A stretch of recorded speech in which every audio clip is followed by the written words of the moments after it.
Bonjour chers amis, ici votre narrateur africain, porteur de sagesse ancestrale et d'un regard lucide sur notre continent. Nous sommes le mercredi 17 juin 2026. En Guinée équatoriale, un événement rare a secoué le pays. Le gouvernement entier du Premier ministre Manuel Ossane Souain-Soua a démissionné après n'avoir atteint que 10% de ses objectifs fixés. Le vice-président Teodoro Nguema Obiang Mangue l'a annoncé lui-même. Un nouveau cabinet sera bientôt formé. En Afrique du Sud, la tension monte. Des groupes anti-immigrants ont fixé au 30 juin le délai pour que les migrants en situation irrégulière quittent le pays, sous peine d'expulsion forcée. Des harcèlements sont signalés, y compris envers certains résidents légaux. Le président Ramaphosa a défendu la position nationale. Au Togo, une bonne nouvelle pour l'intégration africaine.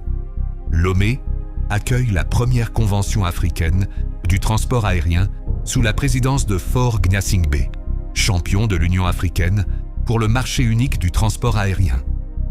Objectif : ouvrir les ciels et booster les échanges intra-africains via la ZLECAf. Au Rwanda, l'économie affiche une santé éclatante avec une croissance de 10% au premier trimestre 2026. Le PIB a atteint 6 346 milliards de francs rwandais. Des initiatives innovantes comme l'élevage de mouches soldats noirs transforment les déchets en aliments pour animaux et engrais.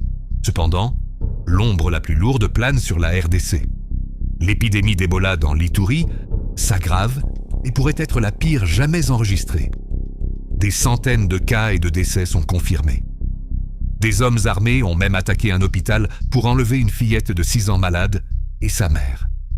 L'insécurité et la peur paralysent les efforts de riposte. Le continent avance entre défis majeurs et espoirs concrets. Restez vigilants, unis et tournés vers les solutions.